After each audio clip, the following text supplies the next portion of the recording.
Good morning, everybody. I hope you're keeping well. We're going to continue this series in the Psalms, and just a reminder to you, we're going to keep this going until the end of June, till the 30th of June, and then I'm going to take a little bit of a break from it, and we're going to see where we're at with regards to things to do with church reopening and all of that as well. We had a meeting last night where we were discussing some of the issues around that while we wait to hear what stage that will come. So please keep that in mind, and do keep praying as we continue through this time and as we look for help and advice in the way forward. I'm going to read from Psalm 26. Let me read it to you. Vindicate me, O Lord, for I have walked in my integrity, and I have trusted in the Lord without wavering.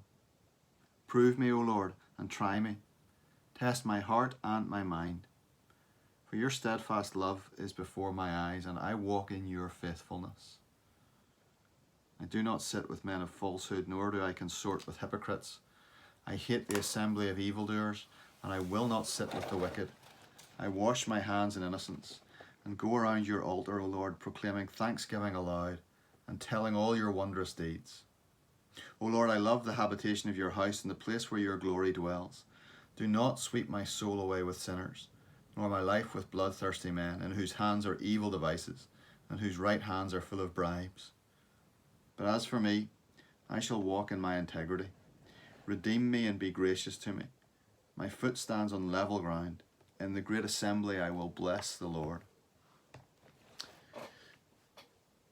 David is in a position where he has been wrongly accused.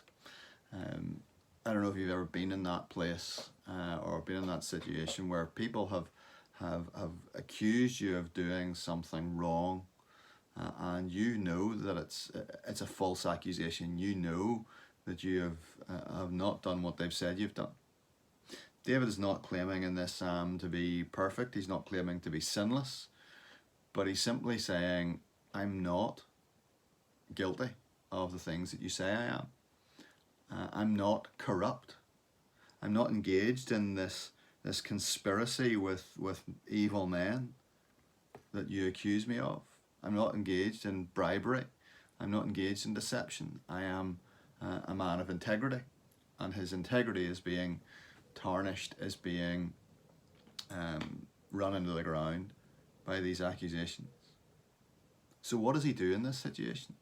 How does he try to win his reputation back? Well, he doesn't go on a PR campaign. He doesn't engage in spin. He doesn't present all of the positive things that he's done in his reign as king. No, he turns to God. He simply turns to God and says, Vindicate me, O God. God is David's judge, and it's God's opinion that is the one that matters in the end.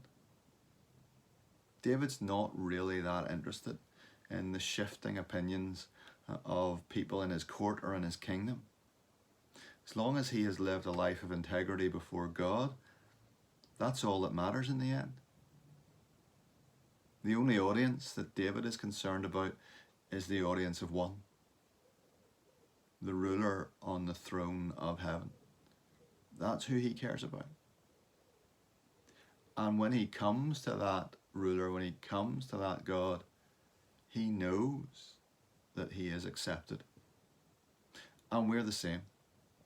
When we turn to our audience of one, when we turn to God in faith in Christ, we know that we're accepted. Whatever people say about us, whatever people accuse us of, whatever is going on in our lives or in our hearts, we know that when we turn to God and when we put our faith in Christ, who gave his life for us, we know that we are accepted. The audience of one accepts us. God accepts us in Christ. And that frees us up to accept others as well. The second half of the psalm, or the second part of the psalm, talks about the place where God's glory dwells. Now for David, of course, the place where God's glory dwells is the tabernacle, or later on the temple, where the people see God's glory coming down into this dwelling place. For us, we recognize the dwelling place of God somewhere else. We recognize the dwelling place of God not in a building built by human hands, but in his Son, Jesus Christ, and through him in his church. The place where God's glory dwells is our brothers and sisters. And so we accept them in Christ with all of their quirks and all of their failings and all of their faults and all of their weaknesses. We accept our brothers and sisters in Christ because they are the place where God's glory dwells.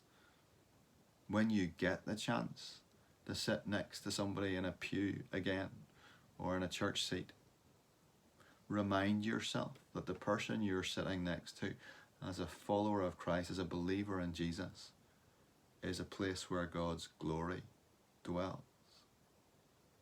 They have been accepted by him. You have been accepted by him. And so as the church, we accept each other in Christ. We live in brotherly and sisterly love for one another. And when we do that, and when we join in that great assembly, then together we bless the one who has accepted us, who has loved us, who has vindicated us, because we have our trust in him. God bless you today. I hope that you will keep well and take care.